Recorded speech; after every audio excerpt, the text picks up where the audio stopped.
Bismillah, Assalamualaikum warahmatullahi wabarakatuh.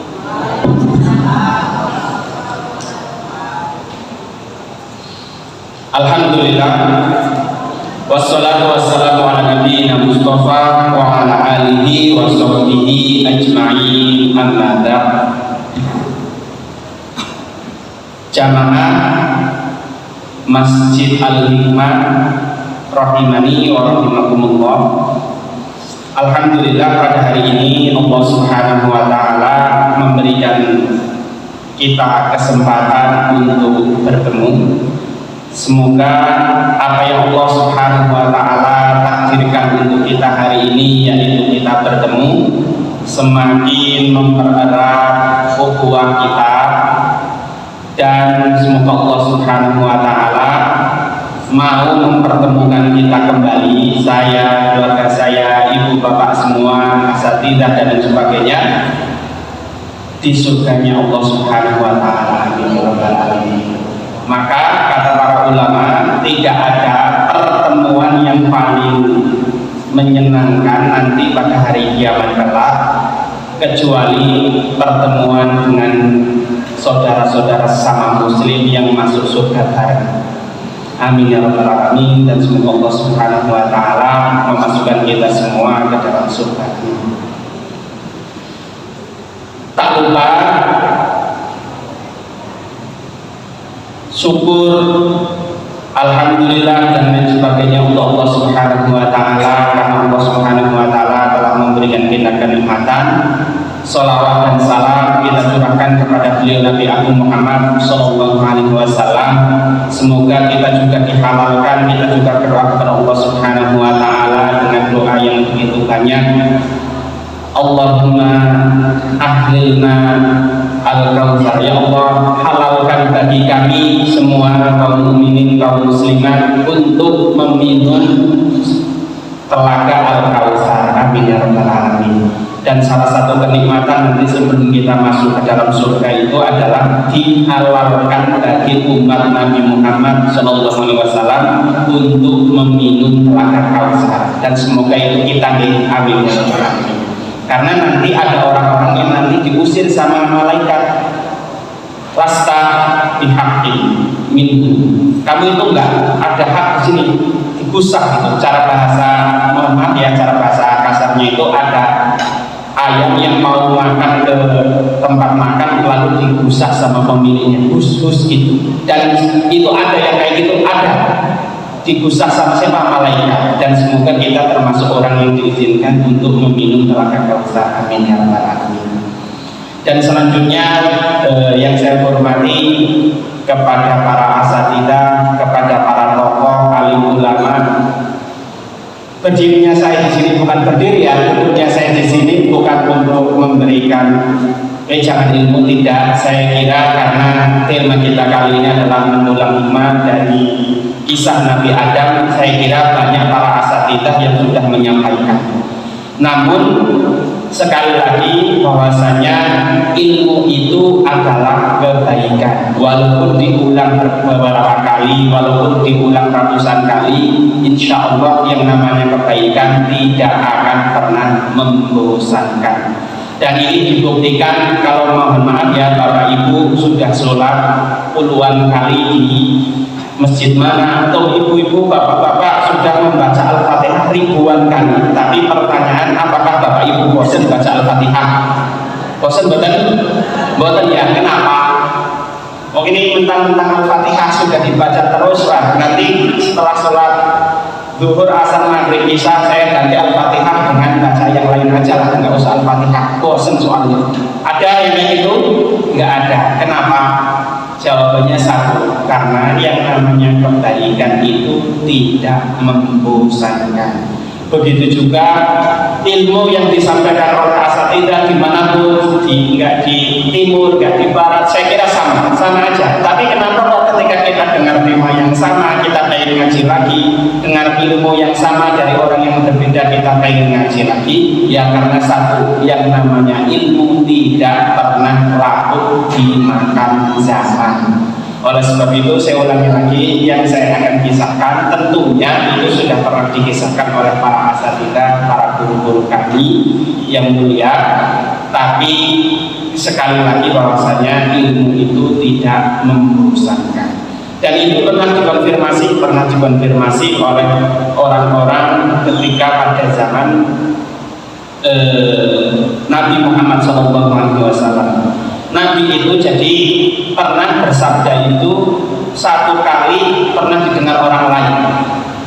Tapi pada lain kesempatan Nabi Muhammad SAW juga bersabda hal yang sama dan didengar oleh orang yang sama. Apakah para sahabat mengatakan wah bosan ngomong kemarin kayak gitu, sekarang kayak gitu lagi? Tidak. Ternyata apa yang disampaikan Nabi Muhammad SAW adalah ilmu.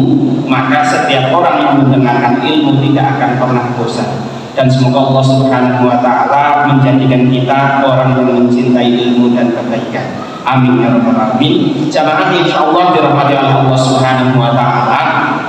Kita mulai pada kisah Nabi Adam itu untuk memperhemat waktu, karena sudah dibatasi sampai jam 7:10 untuk menghemat waktu.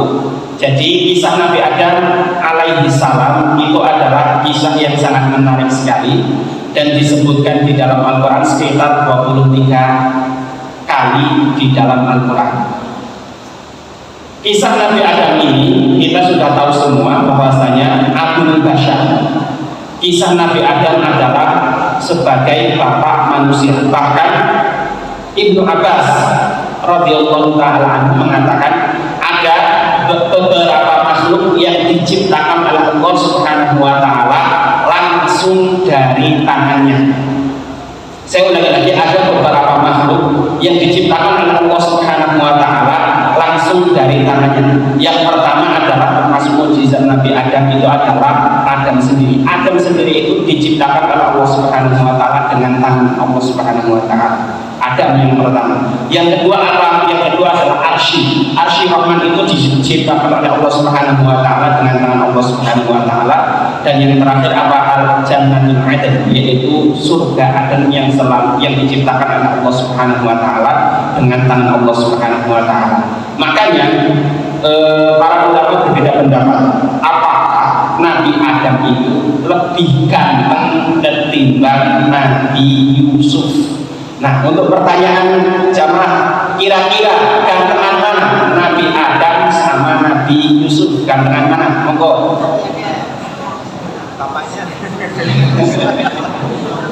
Silakan. Nabi Yusuf, yang Nabi Yusuf sinten mawon ngaco mengke ansar hadiah ngasih bungkus. Siapa yang milih Nabi Adam yang lebih ganteng? Alasannya apa?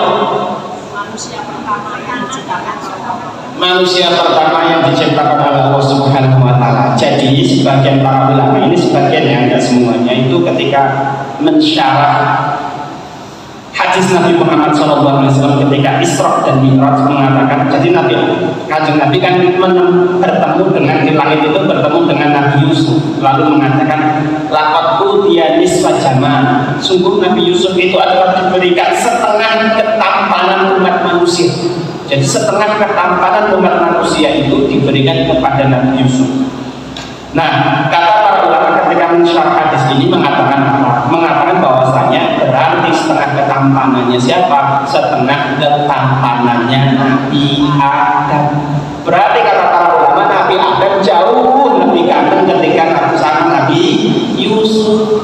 Karena apa? Salah satunya Nabi Adam itu diciptakan dengan kedua tangan langsung. Kalau kita semua mohon maaf ya, setelah Nabi Adam tidak ada manusia yang diciptakan oleh Allah Subhanahu wa Ta'ala dengan kedua tangan kecuali mohon maaf melalui pernikahan. Siapapun nabinya, bahkan Nabi Muhammad juga pernikahan, ada nama bapaknya siapa, nama ibunya siapa. Nabi Musa, Nabi Isa ada ibunya, walaupun nggak ada bapaknya tapi ditiup ruh di sana. Maka kata para ulama, sebagian para ulama, Nabi Adam lebih ganteng ketimbang Nabi Yusuf.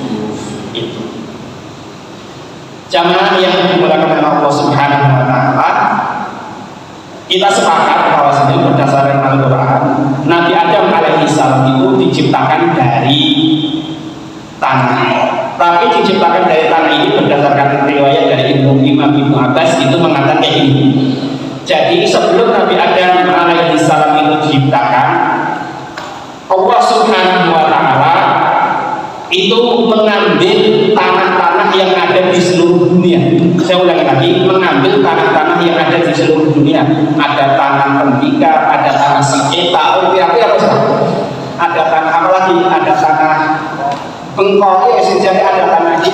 merah dan sebagainya itu dijadikan satu oleh Allah Subhanahu wa taala. Ketika sudah dijadikan satu oleh Allah Subhanahu wa taala, maka ada 3 fase. Yang pertama turabul yabis, yaitu tanah kering. Jadi Allah Subhanahu wa taala sebelum menciptakan Adam itu ada 3 tingkatan yang Allah Subhanahu wa taala berikan. Yang pertama adalah setelah Allah Subhanahu wa taala mengambil tanah itu kan, ada tanah hitam, tanah merah, tanah putih, tanah sengketa, tanah harus kira-kira itu tanah curi yang banyak. Setelah digabung jadi satu, lalu Allah Subhanahu wa taala alladzi lam tatafa'al anasirul ba'd, yang lalu Allah Subhanahu wa taala mencampurkan seluruh tanah itu jadi satu. Setelah mencampurkan tanah itu jadi satu, maka Allah Subhanahu wa taala memberikan air. Ini nggak bohong, ini dalam tafsirnya memberikan air jadi seperti lumpur, paham ya? Setelah seperti lumpur baru Allah Subhanahu wa taala al-fakhar menciptakan Adam ataupun tanah yang seperti lumpur itu didiamkan oleh Allah Subhanahu wa taala. Berapa jam saya nggak tahu, yang penting Allah Subhanahu wa taala mendiamkan, lalu al-fakhar, lalu jadilah Adam itu ataupun tanah itu dijadikan keras. Setelah keras lalu ditiupkan roh. Nah dari sinilah kata para ulama, makanya tidak mengherankan anak turunan Adam itu ada yang putih, ada yang hitam, ada yang mancung, ada yang mohon maaf ya, ada yang kurang mancung, ada yang tinggi, ada yang pendek. Itu karena diambil dari seluruh tanah yang ada di muka bumi. Maka saya ulangi lagi, di dalam Islam itu tidak pernah, sependek yang saya tahu, coba nanti cari di Al-Quran dan di hadis, tidak pernah seorang itu Allah Subhanahu wa taala memuji orang itu karena fisiknya, karena dia bagus, karena dia ganteng. Tidak, yang dipuji itu adalah ketakwaannya. Maka saya ulangi lagi, semua itu dari Nabi Adam. Memang Allah Subhanahu wa taala sengaja menciptakan ada manusia yang berkulit hitam, ada yang manusia yang berkulit putih, ada yang manusia yang berkulit merah dan sebagainya. Itu memang sengaja, karena asal penciptaan Nabi Adam pun dari yang namanya tanah yang bermacam-macam.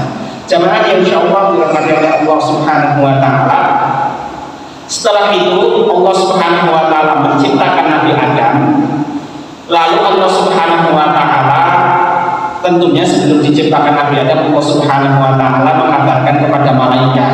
Lalu malaikat itu mengatakan, apakah engkau akan menciptakan makhluk yang akan merusak di bumi ini? Lalu pertanyaan untuk jamaah sekalian, tahu dari mana malaikat itu bahwasanya nanti manusia ketika diciptakan itu akan merusak di muka bumi? Enggak tahu saking bumi, padahal kan belum ini, mau ini. Telepon jamaah, telepon dari Allah Subhanahu wa taala, ilham ya, ilham dari Allah. Yang lain,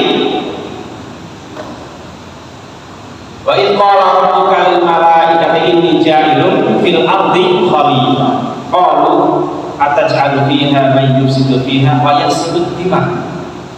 Mau membuat makhluk yang suka menumpahkan darah kok Kanjeng ya Allah, kalau engkau hanya butuh seorang yang hanya mengabdi kepadamu dan tidak mau merusak, itu cukup saya saja, cukup para malaikat saja. Ngapain membuat makhluk yang akan saling bunuh-membunuh, saling sikut menyikut, saling ini dan itu? Ngapain gitu, kata malaikat. Lalu Allah Subhanahu wa taala, inni a'lamu ma la ta'lamun, saya lebih tahu daripada kamu malaikat gitu. Lah, lalu pertanyaannya, malaikat itu tahu dari mana? Yang pertama ada beberapa tafsiran. Kata para ulama, yang pertama itu ilham. Tadi yang disebutkan oleh ibu ya. Tadi ilham. Malaikat itu diberi ilham oleh Allah Subhanahu wa taala bahwasanya nanti akan ada makhluk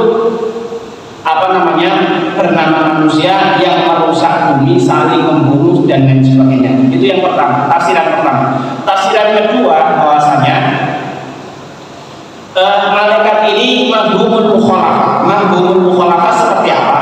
Malaikat itu kan diciptakan oleh Allah Subhanahu wa taala tidak memiliki nafsu.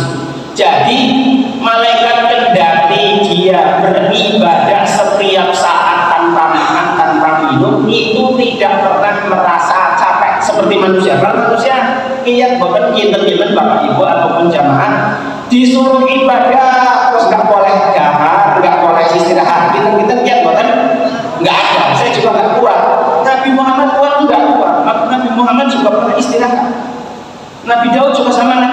sama, ya istirahat, ya menikah, kadang ibadah, kadang sholat, ya kadang istirahat, sama persis. Dan malaikat itu pemahaman kebalik bahwasanya malaikat itu diciptakan tidak memiliki nafsu dan tidak memiliki rasa capek untuk ibadah. Lalu bagaimana dengan ada makhluk yang dikasih nafsu, yang dikasih perangkat-perangkat manusia, maka tentunya akan berbuat maksiat kepada Tuhan ini. Ada nafsu, otomatis dia akan ngeyel, ada nafsu, otomatis dia akan tersulo, ada dikasih nafsu, otomatis dia akan memberikan perlawanan kepada yang menyuruh dan sebagainya. Maka malaikat itu seperti itu. Maka pemahaman itu yang pertama itu adalah mafhumul mukhalafah, pemahaman kebalik dari apa yang malaikat diciptakan, yaitu tidak punya nafsu. Kalau manusia punya nafsu berarti dia itu akan melakukan tindakan-tindakan yang kejahatan dan sebagainya. Dan yang kedua adalah ilham dari Allah Subhanahu wa ta'ala. Lalu Allah Subhanahu wa ta'ala mengatakan bahwasanya ini alam ta'ala, saya lebih mengetahui apa yang tidak kamu ketahui. Dan kata para ulama, hikmah diciptakan manusia, kendali di sana ada pembunuhan, kendali di sana merusak bumi, itu lebih besar. Saya ulangi lagi, lebih besar. Untuk apa? Salah satunya adalah takmirul ardh, yaitu untuk memakmurkan bumi. Saya ulangi lagi, hikmah diciptakan manusia, kendali di sana ada pembunuhan dan sebagainya, kejahatan-kejahatan itu tetap hikmahnya lebih besar. Salah satu hikmahnya yang disebutkan oleh Imam Ibnu Katsir adalah diutusnya para nabi dan para rasul. Coba kalau bahkan ada yang membandingkan, bahkan kalau seandainya malaikat disuruh memakmurkan masjid itu nggak bisa, karena malaikat itu wahid gitu kan. Maka mungkin Masjid Al-Hikmah ini, mohon maaf sependeknya sekali itu, kalau seandainya manusia nggak ada, nggak bakal terjadi Masjid Al-Hikmah. Karena apa? Malaikat itu nggak bangun bangunan, yang ada hanya ibadah saja. Maka bumi itu masih hutan belantara aja. Maka salah satu hikmahnya itu adalah diutusnya para nabi dan para rasul. Dan yang salah satu hikmahnya juga adalah kita menyembah di bumi Tuhan ini. Banyak manusia-manusia yang taat beribadah kepada Allah Subhanahu wa ta'ala, memakmurkan rumah-rumah Allah Subhanahu wa ta'ala, karena salah satunya adalah takmirul ardh, yaitu memakmurkan bumi. Maka kata para ulama, salah satu fungsi untuk memakmurkan bumi itu adalah dengan ketaatan. Saya ulangi lagi, salah satu fungsi manusia yang di dalam muka bumi ini itu adalah melakukan ketaatan. Jadi semakin kita bertaat kepada Allah Subhanahu wa ta'ala, semakin kita beriman kepada Allah Subhanahu wa ta'ala, kita semakin memakmurkan bumi, ya, kita semakin memakmurkan bumi. Maka pemahaman kebalik juga, semakin kita bermaksiat kepada Allah Subhanahu wa ta'ala, itu sama saja kita tidak memakmurkan bumi.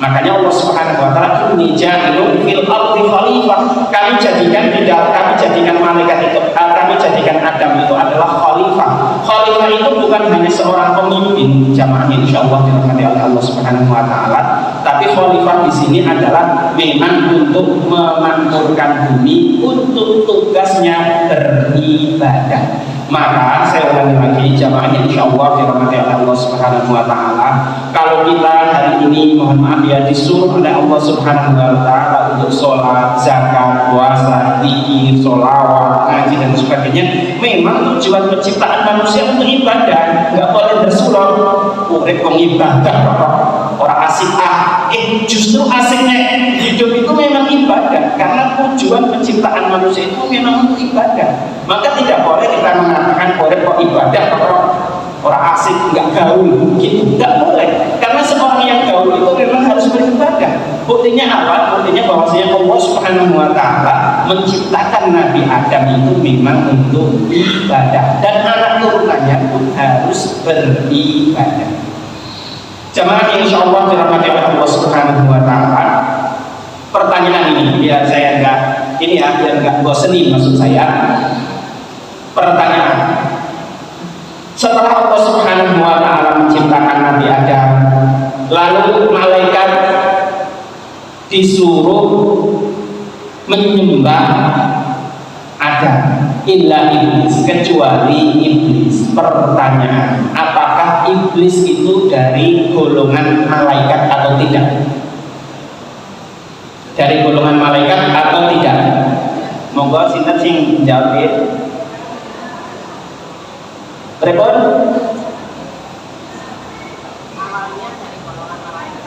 Awalnya dari golongan malaikat, terus karena dia membantah, akhirnya dari golongan iblis.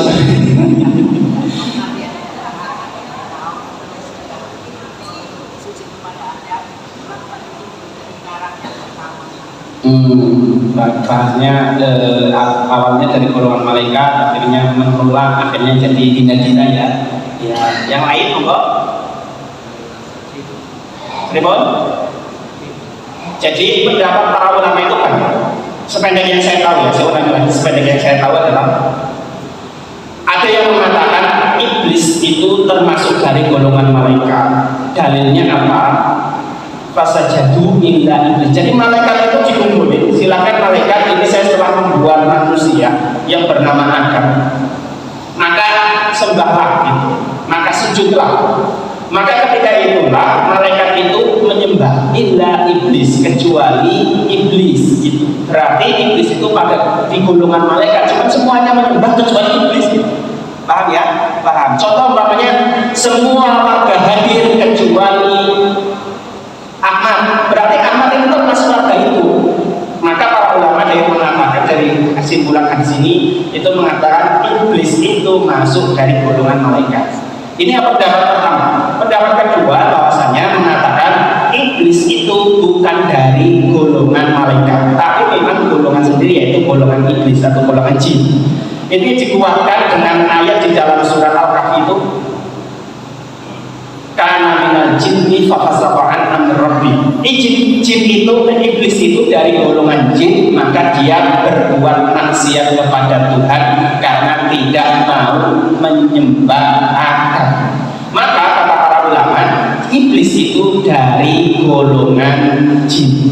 Dari sini kita bisa simpulkan bahwasanya iblis itu bukan dari golongan malaikat berdasarkan pendapat kedua ya, tapi dari golongan jin. Dan dari sini pula kita simpulkan bahwasanya iblis tidak mati sampai hari kiamat, tapi para jin, bangsa-bangsa, maksudnya anak buahnya iblis itu mati. Maka Bapak Ibu mohon maaf, nggak usah percaya sekali kalau kita meruqyah seseorang lalu jinnya mengatakan dia hidup 2000 tahun. Itu dari siapa itu?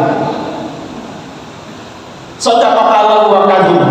Iblis itu kadang benar tapi banyak dustanya. Jadi siapa tahu iblis itu, atau mohon maaf ya, jin itu, saya mau wafat, saya nggak tahu apakah jin itu diberi umur panjang 200-2000 tahun. Tapi kata para ulama, jin itu kalau sampai 2000 tahun, para ulama mengatakan mereka itu sanksi, benar orang akusi orang itu. Ada yang umpamanya kalau umur panjang ya, iblis itu sampai dari zaman ada di surga sampai hari kiamat memang masih hidup. Tapi kalau untuk jin sendiri itu juga mohon maaf ya, juga mati seperti manusia, ada batas umur, tidak sampai 2000 tahun, tidak sampai 3000 tahun dan sebagainya. Paham ya? Paham. Yang dimanjakan umur hanya iblis aja, kalau jin-jin itu tidak. Itu sependek yang saya tahu dan sependek yang saya baca. Jamaah insya Allah dirahmati Allah Subhanahu wa Ta'ala. Pertanyaan untuk ibu-ibu sekalian, bapak-bapak juga sama. Kenapa iblis kan mohon maaf ya hanya menolak untuk sujud kepada Adam, tapi malah divonis masuk neraka? Itu kan kayak mohon maaf ya, kayak kesalahan sepele ya. Mosok hanya nggak mau menyembah Adam masuk neraka gitu. Kenapa jamaah?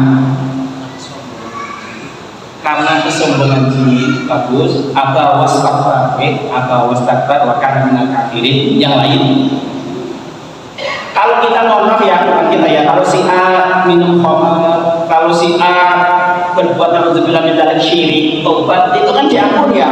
Tapi iblis nggak mau menyembah Adam, kecuali Allah Subhanahu wa Ta'ala menyuruh iblis untuk menyembah Allah, nggak mau. Itu beda cerita ya. Tapi iblis justru disuruh menyembah Adam nggak mau, kok malah masuk neraka. Kepripun itu? Pripun?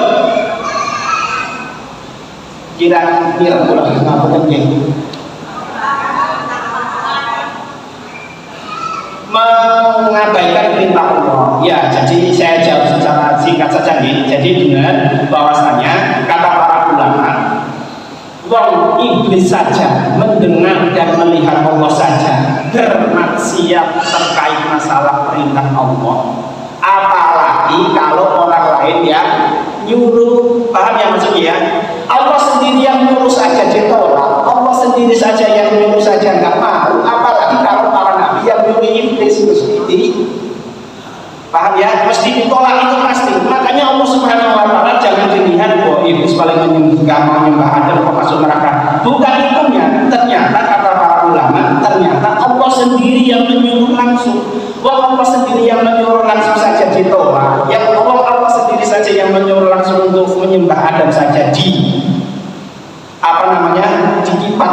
ya, di apa ya bahasanya, diabaikan, apalagi manusia yang nyuruh, apalagi orang lain yang nyuruh. Nah itu makanya iblis dosanya itu sangat besar sekali, langsung menolak perintah Tuhan itu, padahal dia mendengar dan lain sebagainya. Nah oleh sebab itu jamaah insya Allah dirahmati oleh Allah Subhanahu Wa Taala, asal dari dosa yang pernah dilakukan di langit itu ada dua. Yang pertama sombong. Saya ulang lagi, dosa pertama yang pernah dilakukan di langit itu ada dua, yaitu sombong dan hasad. Hasad yang tertinggi apa kata para ulama berdasarkan kisah ini? Hasad yang tertinggi adalah menjadikan seorang itu agar lebih hina daripada dia. Jadi iblis itu tidak hasad ketika ada dimasukkan ke dalam surga, enggak hasad, enggak. Yang dihasadkan iblis itu adalah, kalau saya sudah divonis oleh Allah Subhanahu Wa Taala masuk neraka, maka saya bagaimana caranya agar Adam juga mengikuti saya, atau anak turunan Adam mengikuti saya masuk neraka. Itu hasad yang paling tinggi. Kadang orang hasad itu mengatakan saya hasad sama dia gitu kan. Umpamanya mohon maaf ya, saya nggak punya, terus saya melihat orang kaya. Hasad yang tertinggi saya apa? Saya bukan pengen kaya seperti dia, bukan. Saya pengen dia miskin seperti saya. Itu hasad tertinggi itu. Dan iblis itu seperti itu. Bukan hasad karena Adam masuk ke dalam surga, bukan. Tapi hasad biar Adam itu menemani barang, menemani barang di dalam neraka. Itu kan gila itu bahasa kasarnya. Itu tingkat-tingkat dewa itu. Maksudnya hasad yang paling jelek itu seperti itu. Maka saya ulang lagi, jamaah insya Allah dirahmati oleh Allah Subhanahu Wa Taala. Salah satu doa kanjeng Nabi Muhammad Sallallahu Alaihi Wasallam agar dimasukkan kita ke dalam surga adalah Allahumma inna nas'aluka qalban saliman. Ya Allah, masukkan saya ke dalam surga. Amin ya Allah, jadikanlah saya hati yang salim. Illa man atallaha biqalbin salim. Bahkan kata Allah Subhanahu Wa Taala, bahkan Nabi Ibrahim mengatakan itu di dalam ayat Al-Quran, illa man atallaha biqalbin salim. Orang yang masuk surga itu adalah yang hatinya selamat. Coba, itu ada pekerjaan iblis untuk hasad. Nah untuk bilang-bilang, jadi mohon maaf Bapak Ibu, iblis itu hasad kepada kita semua apa? Biar kita mau masuk neraka bareng. Itu kan gila itu ya, nggak bohong itu, gila bener itu. Maka saya ulangi lagi, dua dosa yang dilakukan oleh makhluk di dalam di langit itu adalah hasad dan sombong. Satu lagi nanti dosa yang akan dilakukan oleh Nabi Adam. Nanti kisahnya. Setelah itu Allah Subhanahu Wa Taala memasukkan Adam dan istrinya. Jadi istrinya Nabi Adam alaihissalam diciptakan oleh Allah Subhanahu Wa Taala sebelum Adam masuk ke dalam surga. Saya ulangi lagi ini. Hawa, ibunda kita Hawa itu diciptakan oleh Allah Subhanahu Wa Taala itu sebelum Adam masuk ke dalam surga. Paham ya? Paham. Setelah masuk ke dalam surga inilah Allah Subhanahu Wa Taala uskun wa zaujukal jannah fakula minha ragadan haitsu syi'tum. Uskun wa zaujukal jannah. Masuklah Adam dan istrimu itu ke dalam surga. Ragadan haitsu syi'tuma. Kali kamu itu akan hidup enak wis, hidup makmur, hidup enak. Maka kata para ulama, Allah Subhanahu wa taala kata-katanya pakai uskun, bukan kum. Kalau uskun itu adalah tinggal sementara. Saya ulangi lagi, maka Allah Subhanahu wa taala ketika memasukkan Adam ke dalam surga itu pun di dalam tafsirnya Allah Subhanahu wa taala tanda kutip, mohon maaf ya, tidak menginginkan Adam untuk hidup selamanya di dalam surga. Kenapa? Karena Allah Subhanahu wa taala pakai kata uskun. Uskun itu artinya adalah tinggal sementara.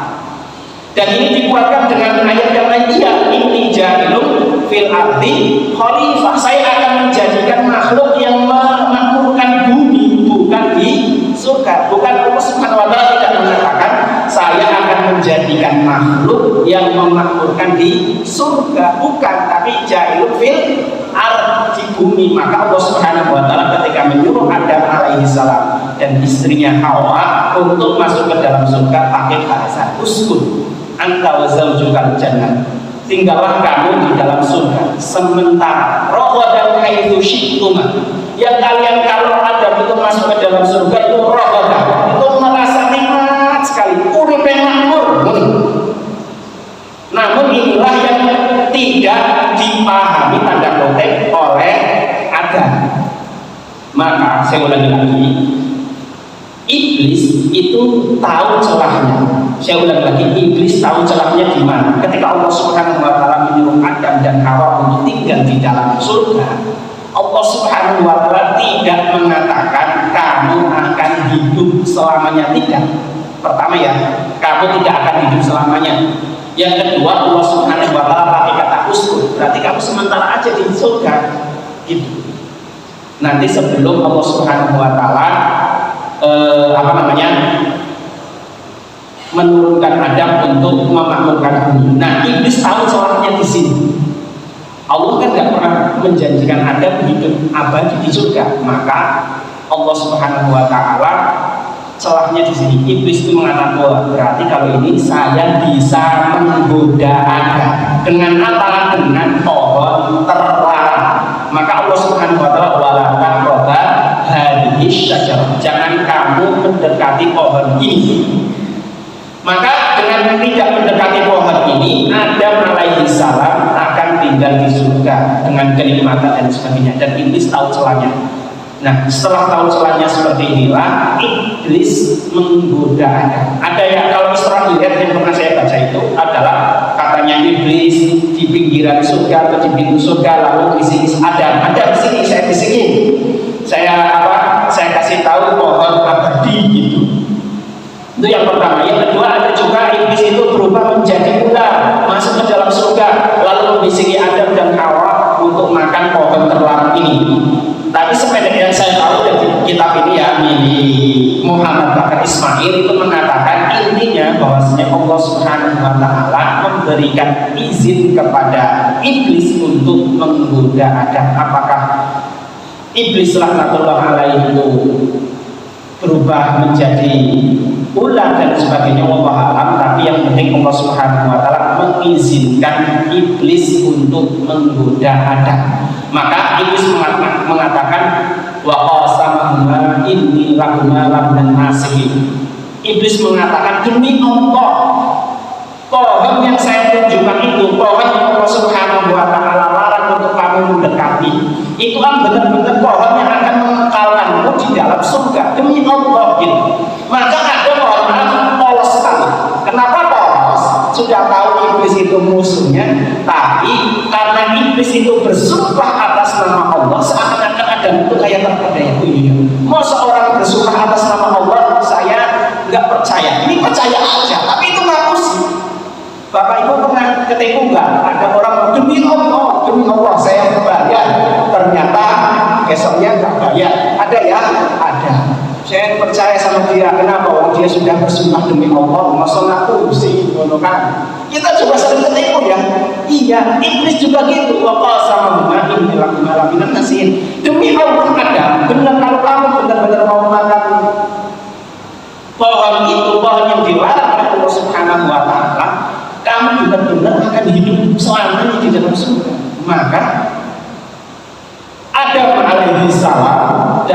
istrinya kebujuk rayuan akhirnya makan buah terlarang tersebut. Bukan buah khuldi ya.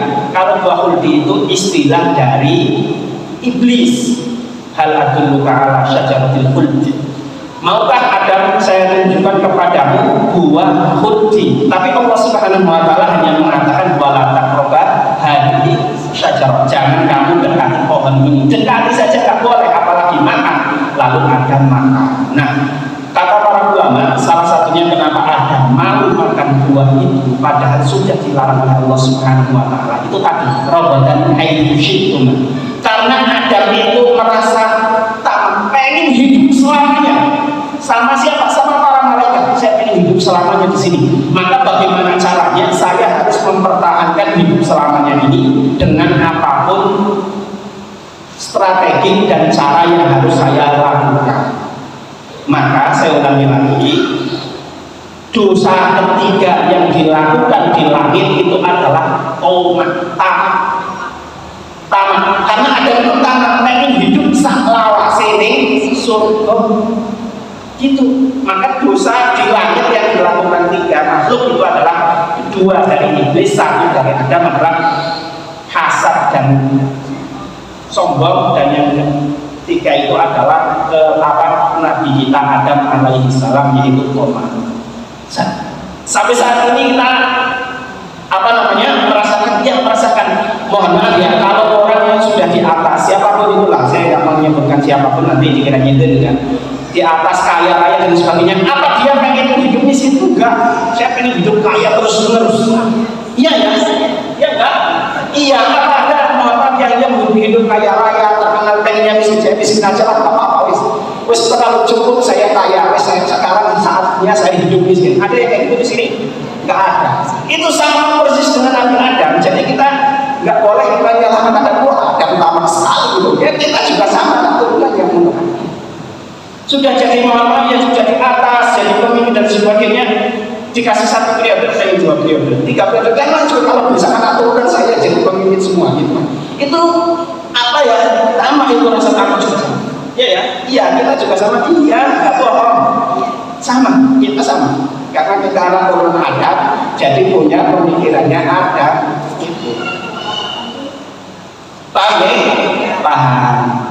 Mohon maaf ya, kalau dia diciptakan anak Allah Subhanahu wa taala cantik, maka pengen anak turunnya cantik semua. Iya ya, ganteng-ganteng semua. Bukan anak turun saya nggak ada yang gagal produk gitu, nggak ada. Itu kan memang tamat juga sama.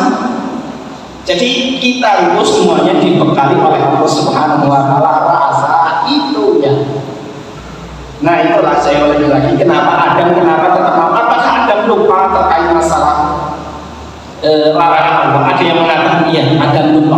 Dan yang kedua ada yang mengatakan Adam tidak lupa, cuma rasa tamak itulah yang menjadikan dia berani memakan buah terlarang tersebut.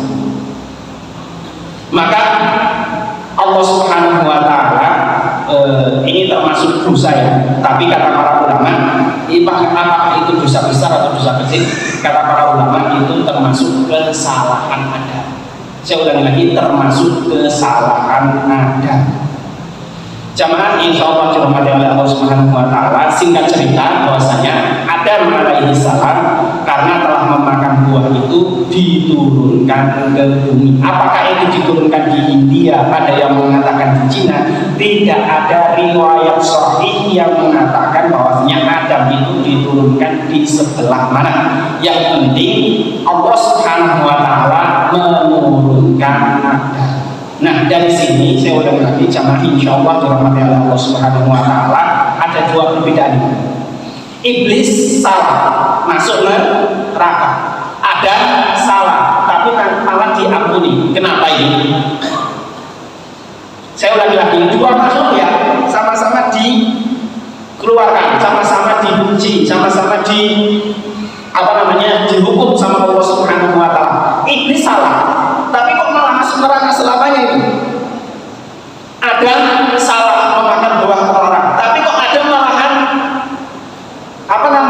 ada umat-umatnya yang menjadi nabi dan rasul mau masuk ke dalam surga. Ada umat-umatnya yang anak turunan Adam, insyaallah kita juga masuk surga. Kenapa 2 ini hal berbeda? Iblis salah salah masuk neraka, Adam salah malah diampuni.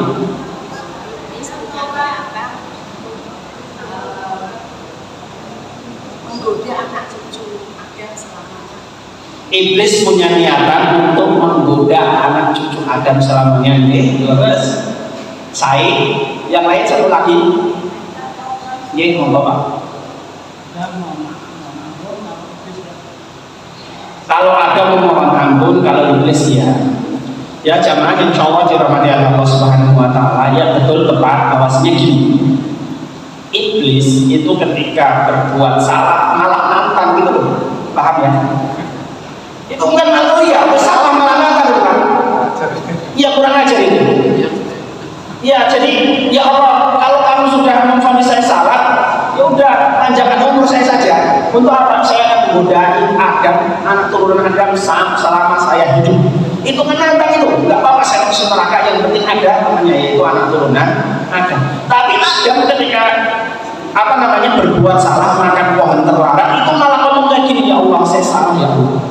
Ya Allah, apakah nanti ketika saya itu bertobat, nanti saya boleh masuk surga lagi ya Allah? Maka Allah Subhanahu Wa Taala mengatakan iya. Yang penting kamu tobat, nanti kamu masuk surga lagi. Maka Allah Subhanahu Wa Taala mengilhamkan kalimat itu kan, Rabbana dolamna anfusana wa illam taghfir lana wa tarhamna lanakunanna minal khasirin. Adam itu tobat loh. Jadi salah, akhirnya Allah Subhanahu Wa Taala ngasih rahmat. Lah iblis salah, nggak mau ngaku ya sisa, malah minta dipanjangkan umur. Maka kata para ulama, seandainya iblis itu ketika berbuat salah langsung meminta ampun, itu iblis nggak bakal masuk neraka. Kok malah minta agar dipanjangkan umur, diberi kesempatan untuk menggoda anak Adam? Ya dikasih yang maunya lah, tapi jangan mengharap surga. Dan Adam ketika salah, tahu siapa yang bisiki Adam? Iblis. Apakah Adam menyalahkan iblis? Tidak. Itu iblis, ya Allah, itu kurang ajar memang. Kok saya dihasut terus, akhirnya saya makan buah terlarang. Iblis yang dihukum itu enggak kayak gitu kan? Ada mengaku salah, iya ya Allah, saya salah nih. Maka saya minta ampun ya Allah. Kalau saat ini saya minta ampun, apakah engkau mau masukkan saya ke surga lagi ya Allah? Iya. Maka Adam itu dengan kalimat Rabbana zalamna anfusana wa illam taghfir lana wa tarhamna lanakunanna minal khasirin, inilah Adam berhak masuk ke surga lagi. Dan semoga kita ketemu sama bapak kita Nabi Adam alaihi salam. Amin ya rabbal alamin. Itu ya, saya kira sudah jam 7:03 apa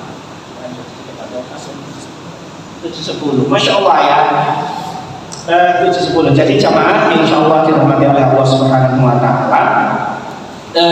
Pertanyaan-pertanyaan aja nih. Sujudul malaikat lalu di Adam. Sujudnya malaikat kepada Nabi Adam. Ini di luar sudah selesai kisahnya ya, tapi masih ada beberapa pertanyaan. Sujudnya malaikat kepada Nabi Adam itu sujud yang gimana? Monggo jamaah. Monggo. Sujud penghormatan, ya bagus. Yang lain? Rebon? Ketaatan, bagus. Yang lain? Jadi saya ulangi lagi, sujud itu ada dua. Sujudul ibadah, bahwa sujudul tahiyah. Sujud apakah seperti apa? Kata para ulama, sujud yang seperti kita kenal, cuman beda niat aja. Jadi kalau sama Allah Subhanahu Wa Taala itu adalah sujudul ibadah, sujudnya ibadah. Sedangkan kepada Nabi Adam itu adalah sujudul tahiyah, sujud penghormatan. Ini persis seperti di dalam surat Yusuf. Saya ulangi lagi, persis seperti di dalam surat Yusuf ini, ra'aitu ahada asyara kawkaban wasyamsa wal qamara ra'aituhum li sajidin. Saya melihat 11 bintang ya. Lalu mereka itu sujud kepada saya. Jadi anak turunan Yakub itu nanti akan sujud kepada Nabi Yusuf. Itu bukan sujud ibadah, tapi sujud tahiyat. Dan tentunya saya ulang lagi, sudah dihapus pada syariat Nabi Muhammad. Berarti kalau mohon maaf ketika kita saking menghormatinya dulu kita bersujud nggak boleh. Kenapa? Karena sudah dihapus pada syariatnya kita. Kalau syariat-syariat sebelum kita tetap ada, masih ada. Contohnya itu tadi syariatnya Nabi Yusuf masih sujud kepada orang yang dihormati, gitu kan. Terus apalagi masih ada pada bin Jabal radhiyallahu taala anhu ketika berkunjung ke Syam lalu melihat orang-orang Nasrani itu sujud kepada pastor-pastornya. Lalu Mu'adz bin Jabal itu mengatakan, pastor-pastor saja yang nggak diangkat Nabi saja disujudi. Masa saya di Madinah ada seorang Nabi yang dijamin masuk surga, Nabi akhir zaman sebaik-baiknya Nabi, masa saya nggak sujud? Maka ketika Mu'adz bin Jabal pulang langsung ketemu Nabi langsung sujud. Sujud itu sujud penghormatan. Lalu Nabi Muhammad SAW mengatakan, apa ini Mu'adz? Lalu Nabi itu menceritakan kronologinya seperti itu. Lalu Nabi Muhammad SAW mengatakan tidak boleh. Jadi di syariat kita sudah tidak boleh sujud kepada makhluk walaupun itu niatnya penghormatan, sudah dihapus oleh Nabi Muhammad Sallallahu Alaihi Wasallam. Jamaah yang insya Allah dirahmati oleh Allah Subhanahu Wa Taala, tidak benar. Saya ulang lagi, ini tidak benar bahwasanya manusia itu ada dua, manusia purba sama manusia modern. Manusia modern kita nggak ada. Kita semua keturunan dari Adam, iya, keturunan dari Adam. Dan saya ulangi lagi, tidak benar bahwasanya ketika manusia turun ke bumi itu tidak bisa apa-apa. Enggak. Kenapa? Karena Adam alaihi salam wa 'allama Adam al-asma'a kullaha tsumma 'aradahum 'alal malaikah. Dan kami berikan kepada Adam ajarkan kepada Adam itu asma itu nama-nama, tidak hanya nama-nama jemaah. Ternyata Allah Subhanahu wa taala ketika menurunkan Adam dari surga ke bumi itu sudah dibekali seperangkat kehidupan. Salah satunya adalah bagaimana cara menyembelih hewan, bagaimana cara yang namanya beternak binatang ternak. Contohnya Habil, Qabil itu peternak itu. Habil itu adalah pekebun ya, menanam buah-buahan, sedangkan Qabil itu punya ternak-ternak dan sebagainya. Jadi saya ulangi lagi, Allah Subhanahu wa taala menurunkan Nabi Adam ke bumi itu bukan pelongan, bukan pelongan ya. Turun ke bumi nggak mau ngapain saya, mau cari makan apa, itu orang. Jadi nggak sepolos itu. Nabi Adam alaihissalam sudah dibekali oleh Allah Subhanahu wa taala ilmu cara berpakaian seperti apa, belum dijahit belum. Bahkan kata para ulama yang pertama kali mengenalkan jahitan kepada umat seluruh manusia itu adalah Nabi Idris. Jadi masih menutup aurat, bagaimana sholat nggak menutup aurat umpama. Kan Nabi Adam juga sudah bisa tahu aurat. Gitu ya, paham ya? Paham. Terus apa lagi cara buat api, cara beternak, cara makan ini racun, ini bukan racun, itu adalah tafsiran dari yang namanya asma ataupun nama. Jadi nama itu tidak hanya bisa menyebutkan ini masjid, ini malaikat, itu nggak hanya itu. Tapi kata para ulama lebih luas lagi, yaitu cara bertahan hidup di muka bumi. Ini jamur racun, ini jamur yang nggak beracun. Cara ini yang bermanfaat untuk manusia, kalau sakit obatnya apa, kalau kena ini obatnya apa. Dan itulah tafsir yang paling luas, saya kira itu yang paling relevan. Tidak mungkin Nabi itu, saya ulangi lagi, tidak mungkin Nabi itu bodoh, itu mustahil. Saya ulangi lagi, Nabi bodoh, Nabi pelongo itu mustahil. Kenapa? Karena dibimbing wahyu. Itu mau makan saja, aduh gimana mau makan, saya mau makan apa, ini nggak ada itu Nabi itu. Dibimbing oleh Allah Subhanahu wa taala wahyu. Kamu harus kesana, kamu harus buat ini, buat itu. Itu Allah semua yang membimbing. Jadi tidak ada ceritanya Nabi itu bodoh, nggak ada ceritanya. Nabi itu pelongo ngalamun pikir kali hanya bersunat, nggak ada itu. Itu maka itu hanya karangan orang-orang barat aja yang mengatakan bahwasanya manusia purba itu kayak gini itu salah. Di dalam Islam tidak mengenalkan manusia purba.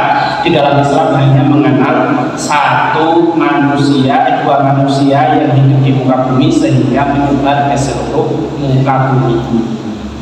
Dan nanti puncaknya kalau kita membaca kisah lagi adalah kisahnya Nabi Nuh alaihi salam. Nabi Nuh punya anak 4 ya, nanti saya seting dikit ya. Nabi Nuh punya anak 4, Kan'an, Yafid, Sam, Ham. Kan'an itu Nabi ya.